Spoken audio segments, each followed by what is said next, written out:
ನಮಸ್ಕಾರ. ಇವತ್ತು ಕೃಷಿ ಕ್ಷೇತ್ರದಲ್ಲಿ ನಾವೆಲ್ಲರೂ ಎದುರಿಸ್ತಿರೋ ಒಂದು ದೊಡ್ಡ ಸಮಸ್ಯೆ ಬಗ್ಗೆ ಮಾತಾಡೋಣ. ರೈತರು ಹಗಲಿರುಳು ಕಷ್ಟಪಡ್ತಾರೆ, ಸಾಲ ಮಾಡಿ ಮೂಟೆಗಟ್ಲೆ ರಾಸಾಯನಿಕ ಗೊಬ್ಬರ ತಂದು ಹೊಲಕ್ಕೆ ಸುರಿತಾರೆ, ಆದ್ರೂ ಬೆಳೆ ಯಾಕೆ ಬರ್ತಿಲ್ಲ? ಹೊಲದಲ್ಲಿ ಪೈರುಗಳು ಸೊರಗ್ತಿವೆ, ಮಣ್ಣು ತನ್ನ ಜೀವ ಕಳ್ಕೊಂಡು ಬರಡಾಗ್ತಿದೆ.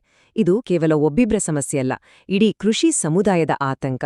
ಆದ್ರೆ ಈ ದೊಡ್ಡ ಸಮಸ್ಯೆಗೆ ನಮ್ಮ ಕಣ್ಣೆದುರಲ್ಲೇ ಒಂದು ಸರಳವಾದ ನೈಸರ್ಗಿಕ ಪರಿಹಾರ ಇದೆ. ಅದೇ ಕೇವಲ ಒಂದು ಬಕೆಟ್ ನೀರಿಂದ ತಯಾರಿಸುವ ಅದ್ಭುತ ಪವರ್ ಟಾನಿಕ್. ಹೌದು, ಇದು ಹೇಗೆ ಕೆಲಸ ಮಾಡುತ್ತೆ, ಬರಡಾದ ಮಣ್ಣಿಗೆ ಮರುಜೀವ ಹೇಗೆ ನೀಡುತ್ತೆ ಅನ್ನೋದನ್ನ ಈ ವಿಶ್ಲೇಷಣೆಯಲ್ಲಿ ನಾವು ಸಂಪೂರ್ಣವಾಗಿ ತಿಳಿದುಕೊಳ್ಳೋಣ. ಇಂದಿನ ನಮ್ಮ ಈ ವಿಶ್ಲೇಷಣೆಯಲ್ಲಿ ನಾವು ಕವರ್ ಮಾಡ್ತಿರೋ ಮುಖ್ಯ ಅಂಶಗಳು ಹೀಗಿವೆ. 1. ಮಣ್ಣಿನ ಆರೋಗ್ಯದ ಬಿಕ್ಕಟ್ಟು. 2. ಪ್ರಕೃತಿಯ ಶಕ್ತಿಶಾಲಿ ಬೆಳೆ ಟಾನಿಕ್ಗಳು. 3. ಸೂಕ್ಷ್ಮಾಣುಜೀವಿಗಳ ವಿಜ್ಞಾನ. 4. ಕೃಷಿಯಲ್ಲಿ ಸಾಮಾನ್ಯವಾಗಿ ಮಾಡುವ ತಪ್ಪುಗಳು. 5. ನೈಸರ್ಗಿಕವಾಗಿ ಫಲವತ್ತತೆ ಹೆಚ್ಚಿಸೋದು ಹೇಗೆ, ಹಾಗೂ 6. ಯಶಸ್ಸಿನ 4 ಆಧಾರ ಸ್ತಂಭಗಳು. ಮೊದಲನೇದಾಗಿ ಮಣ್ಣಿನ ಆರೋಗ್ಯದ ಬಿಕ್ಕಟ್ಟು. ಅಷ್ಟು ಹಣ ಸುರಿದ್ರೂ ಬೆಳೆಗಳು ಯಾಕೆ ಕೈಕೊಡ್ತಿವೆ? ಈಗ ಹೊಲದಲ್ಲಿ ಬೆಳೆಗಳು ಎತ್ತರಕ್ಕೆ ಬೆಳೆಯದೆ ಎಲೆಗಳು ಕಳೆಗುಂದಿದಿವೆ ಅಂದ್ರೆ ಅದು ಮಣ್ಣಿನ ಅನಾರೋಗ್ಯದ ಸ್ಪಷ್ಟ ಲಕ್ಷಣ ಅಂತಲೇ ಅರ್ಥ. ರೋಗ ಏನು ಅಂತ ಗೊತ್ತಾಗದೆ ಮದ್ದು ಕೊಡಕ್ಕಾಗತ್ತಾ? ಖಂಡಿತ ಇಲ್ಲ. ನೋಡಿ, ಆರೋಗ್ಯಕರ ಮಣ್ಣು ಅಂದ್ರೆ ಅದು ಸ್ಪಂಜಿನ ತರ ಮೃದುವಾಗಿರುತ್ತೆ, ಸಾವಯವ ಅಂಶಗಳಿಂದ ತುಂಬಿ ತುಳುಕುತ್ತಿರುತ್ತೆ, ಮಳೆ ನೀರನ್ನ ಚೆನ್ನಾಗಿ ಹಿಡಿದಿಟ್ಕೊಳ್ಳುತ್ತೆ, ಅದರಲ್ಲಿ ಕೋಟ್ಯಾಂತರ ಸೂಕ್ಷ್ಮಾಣು ಜೀವಿಗಳು ಆಕ್ಟಿವ್ ಆಗಿರ್ತವೆ. ಆದ್ರೆ ಈ ರಾಸಾಯನಿಕಗಳನ್ನ ಅತಿಯಾಗಿ ಬಳಸೋದ್ರಿಂದ ಏನಾಗುತ್ತೆ ಗೊತ್ತಾ? ಆ ಕೃತಕ ಲವಣಗಳು ಮಣ್ಣಿನಲ್ಲಿರೋ ನೈಸರ್ಗಿಕ ತೇವಾಂಶನ, ಸಾವಯವ ಇಂಗಾಲನ ಸಂಪೂರ್ಣವಾಗಿ ಸುಟ್ಟಾಕ್ಬಿಡ್ತವೆ. ಇದರಿಂದ ಮಣ್ಣು ಅಕ್ಷರಶಃ ಕಲ್ಲಿನಂತೆ ಗಟ್ಟಿಯಾಗ್ಬಿಡುತ್ತೆ. ಹೀಗೆ ಕಾಂಕ್ರೀಟ್ನಂತೆ ಗಟ್ಟಿಯಾದಾಗ ಪಾಪ ಗಿಡಗಳ ಬೇರುಗಳಿಗೆ ಉಸಿರಾಡೋಕೆ, ಮುಂದಕ್ಕೆ ಬೆಳೆಯೋಕೆ ಜಾಗ ಎಲ್ಲಿದೆ ಹೇಳಿ? 2ನೇ ಅಂಶ, ಪ್ರಕೃತಿಯ ಶಕ್ತಿಶಾಲಿ ಬೆಳೆ ಟಾನಿಕುಗಳು. ಒಂದು ಸಿಂಪಲ್ ಬಕೆಟ್ ನೀರಿನಲ್ಲಿ ಅಡಗಿದೆ ಪರಿಹಾರ. ಕೇವಲ ಒಂದು ಸಾಮಾನ್ಯ ಬಕೆಟ್ ನೀರನ್ನ ಅತ್ಯಂತ ಶಕ್ತಿಶಾಲಿಯಾದ ಪೋಷಕ ದ್ರಾವಣವಾಗಿ ಬದಲಾಯಿಸೋ ಅದ್ಭುತ ತಂತ್ರವೊಂದಿದೆ. ಇದು ಯಾವುದೇ ಮ್ಯಾಜಿಕ್ ಅಲ್ಲ, ಅಪ್ಪಟ ವಿಜ್ಞಾನ. ನಮ್ಮ ರೈತರು ಹೊಲದ ಸುತ್ತಮುತ್ತ ಸಿಗೋ ವಸ್ತುಗಳನ್ನೇ ಬಳಸಿ ಇದನ್ನ ಮಾಡಬಹುದು. ಉದಾಹರಣೆಗೆ ಜೀವಾಮೃತ ಅಂದ್ರೆ ದೇಶಿ ಹಸುವಿನ ಸಗಣಿ, ಗಂಜಲ, ಬೆಲ್ಲ ಮತ್ತೆ ದ್ವಿದಳ ಧಾನ್ಯದ ಹಿಟ್ಟು ಸೇರಿಸಿ ಮಾಡೋದು. ಇದನ್ನ ಹೊಲದ ತ್ಯಾಜ್ಯವನ್ನೇ ಸಂಪತ್ತಾಗಿ ಮಾಡೋ ಬೆಸ್ಟ್ ಉದಾಹರಣೆ ಅನ್ಬೋದು. ಹಾಗೆ ಘನ ಜೀವಾಮೃತ, ಮನೆಗಳಲ್ಲಿ ಸಿಗೋ ಅಕ್ಕಿ ತೊಳೆದ ನೀರು ಮತ್ತೆ ಹುಳಿ ಮೊಸರಿನಿಂದ ಮಾಡೋ ದ್ರಾವಣ, ಪಂಚಗವ್ಯ ಮತ್ತು ವರ್ಮಿ ವಾಶ್. ಇವೆಲ್ಲವೂ ತುಂಬಾನೇ ಸೇಫ್, ನೈಸರ್ಗಿಕ ಮತ್ತು ಕಡಿಮೆ ಖರ್ಚಿನ ಆಯ್ಕೆಗಳು. ಇವು ಯಾವುದೇ ರಾಸಾಯನಿಕದ ಹಂಗಿಲ್ಲದೆ ಮಣ್ಣಿನ ಫಲವತ್ತತೆಯನ್ನ ಹೆಚ್ಚಿಸಲು ಸೂಪರ್ ಆಗಿ ಕೆಲಸ ಮಾಡ್ತವೆ. ಆದ್ರೆ ಇಲ್ಲಿ ನಾವೆಲ್ಲರೂ ನೆನ್ಪಿಡಬೇಕಾದ ಒಂದು ಪ್ರಮುಖ ವಿಚಾರ ಇದೆ. ಯಶಸ್ಸು ಅನ್ನೋದು ಮಣ್ಣಿನ ಗುಣಮಟ್ಟ, ಬೆಳೆಯ ಹಂತ ಮತ್ತು ಸ್ಥಳೀಯ ಹವಾಮಾನವನ್ನ ಅವಲಂಬಿಸಿರುತ್ತೆ. ಯಾವುದೇ ಒಂದು ಟಾನಿಕ್ ಎಲ್ಲಾ ಹೊಲಗಳಿಗೂ ರಾಮಬಾಣ ಆಗಿರೋದಿಲ್ಲ. ಹೌದು, ಯಾರಾದ್ರೂ ಬಂದು ಈ ದ್ರಾವಣ ಹಾಕಿ ಇಳುವರಿ ಗ್ಯಾರಂಟಿ ಡಬಲ್ ಆಗತ್ತೆ ಅಂದ್ರೆ ಅದನ್ನ ಕಣ್ಮುಚ್ಚಿ ನಂಬೇಡಿ. ಕೃಷಿಯಲ್ಲಿ ಮ್ಯಾಜಿಕ್ ಇಲ್ಲ, ಇರೋದು ಬರೀ ವಿಜ್ಞಾನ. ಒಂದು ಕಡೆ ಸೂಪರ್ ಆಗಿ ಕೆಲಸ ಮಾಡಿದ ದ್ರಾವಣ ಇನ್ನೊಂದು ಪ್ರದೇಶದ ಮಣ್ಣಿಗೆ ಅಷ್ಟೇ ಎಫೆಕ್ಟಿವ್ ಆಗಿ ಕೆಲಸ ಮಾಡದೇ ಇರಬಹುದು. ಸೊ ಮಣ್ಣಿಗೆ ಏನ್ ಬೇಕು ಅನ್ನೋದು ಬಹಳ ಮುಖ್ಯ. 3ನೇದು, ಸೂಕ್ಷ್ಮಾಣುಜೀವಿಗಳ ವಿಜ್ಞಾನ. ಅಸಲಿಗೆ ಈ ಮಣ್ಣಿನ ಒಳಗೆ ಏನಾಗ್ತಿದೆ? ಈಗ ಈ ದ್ರಾವಣಗಳ ಹಿಂದಿರೋ ಅಸಲಿ ವಿಜ್ಞಾನವನ್ನ ಅರ್ಥ ಮಾಡ್ಕೊಳ್ಳೋಣ. ಈ ಉಪಯುಕ್ತ ಸೂಕ್ಷ್ಮಾಣುಜೀವಿಗಳನ್ನ ನಾವು ಪ್ರಕೃತಿಯ ಪುಟ್ಟ ಅಡಿಗೆಯವರು ಅಂತ ಕರೀಬೋದು. ಮಣ್ಣು ಅನ್ನೋದು ಒಂದು ದೊಡ್ಡ ಉಗ್ರಾಣ ಇದ್ಹಾಗೆ. ಅಲ್ಲಿ ರಂಜಕ, ಸಾರಜನಕದಂತಹ ಪೋಷಕಾಂಶಗಳು ಸಾಕಷ್ಟು ಇವೆ. ಆದ್ರೆ ಅವು ಗಟ್ಟಿಯಾಗಿ ಲಾಕ್ ಆಗಿರ್ತವೆ, ಗಿಡಗಳಿಗೆ ನೇರವಾಗಿ ತಿನ್ನೋಕಾಗಲ್ಲ. ಈ ಸೂಕ್ಷ್ಮಜೀವಿಗಳು ಆಮ್ಲಗಳನ್ನ ಸ್ರವಿಸುವ ಮೂಲಕ ಆ ಗಟ್ಟಿಯಾದ ಪೋಷಕಾಂಶಗಳನ್ನ ಒಡೀತವೆ. ಆಮೇಲೆ ಅದನ್ನ ಗಿಡದ ಬೇರುಗಳು ಸುಲಭವಾಗಿ ಹೀರಿಕೊಳ್ಳುವಂತಹ ಸರಳ ಊಟವಾಗಿ ಬದಲಾಯಿಸುತ್ತವೆ. ಅಂದ್ರೆ ಇವು ಗಿಡಗಳಿಗೆ ಊಟ ಬಡಿಸೋ ಕೆಲ್ಸನ ಮಣ್ಣಿನೊಳಗೆ ನಿರಂತರವಾಗಿ ಮಾಡ್ತಾನೇ ಇರ್ತವೆ. ಎಷ್ಟೊಂದು ಅದ್ಭುತ ಅಲ್ವಾ? ಈ ಜೈವಿಕ ಪ್ರಕ್ರಿಯೆ ಹೇಗೆ ಸ್ಟೆಪ್ ಬೈ ಸ್ಟೆಪ್ ಕೆಲಸ ಮಾಡತ್ತೆ ಅಂತ ನೋಡೋದಾದ್ರೆ, ಮೊದಲು ಸರಿಯಾದ ಪ್ರಮಾಣದಲ್ಲಿ ಟಾನಿಕನ್ನ ಮಣ್ಣಿಗೆ ಕೊಟ್ಟ ತಕ್ಷಣ ಅದು ಮಣ್ಣಿನ ಕಣಗಳ ಜೊತೆ ಮಿಕ್ಸ್ ಆಗತ್ತೆ.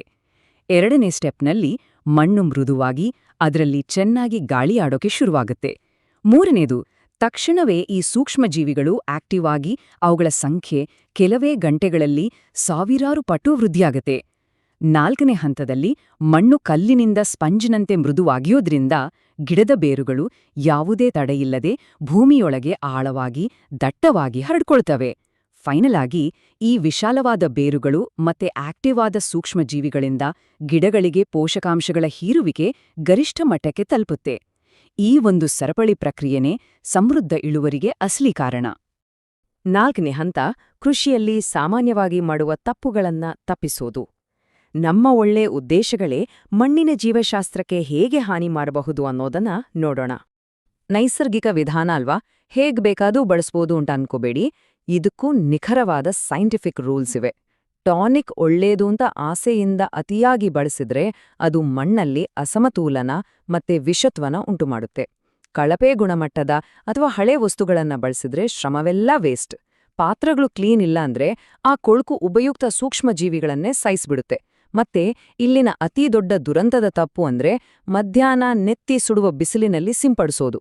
ರೈತರು ದಿನಗಟ್ಲೆ ಕಷ್ಟಪಟ್ಟು ಟಾನಿಕ್ ಮಾಡಿರ್ತಾರೆ, ಆದ್ರೆ ಸುಡುವ ಬಿಸಿಲಿಗೆ ಹೊಡೆದ್ರೆ ಯಾವ ಜೀವಿಗಳನ್ನ ಬೆಳೆಸೋಕೆ ಟ್ರೈ ಮಾಡ್ತಿದ್ವೋ ಅವೆಲ್ಲ ಬಿಸಿಲಿನ ತಾಪಕ್ಕೆ ಕೆಲವೇ ನಿಮಿಷಗಳಲ್ಲಿ ಸತ್ತು ಕರ್ಕಲಾಗಿ ಹೋಗ್ತಾವೆ. ಇದ್ರ ಜೊತೆಗೆ ಸಿಕ್ಕ ದ್ರಾವಣಗಳನ್ನ ಯಾವುದೇ ಮಾಹಿತಿ ಇಲ್ಲದೆ ಮಿಕ್ಸ್ ಮಾಡೋದು ಕೂಡ ಬೆಳೆಗಳಿಗೆ ತುಂಬಾನೇ ಡ್ಯಾಮೇಜ್ ಮಾಡುತ್ತೆ. ಹಾಗಾದ್ರೆ ಸರಿಯಾದ ವಿಧಾನ ಯಾವುದು? ಮುಂಜಾನೆ ಅಥವಾ ಸಂಜೆಯ ತಂಪಾದ ಸಮಯದಲ್ಲಿ ಮಾತ್ರ ಸಿಂಪಡಿಸಬೇಕು. ನೀರಿಗೆ ಬೆರೆಸುವಾಗ ಕರೆಕ್ಟಾದ ಅಳತೆ ಬಳಸಬೇಕು. ಮತ್ತೆ ಕಟ್ಟುನಿಟ್ಟಾದ ಸ್ವಚ್ಛತೆ ಕಾಪಾಡಿಕೊಳ್ಬೇಕು.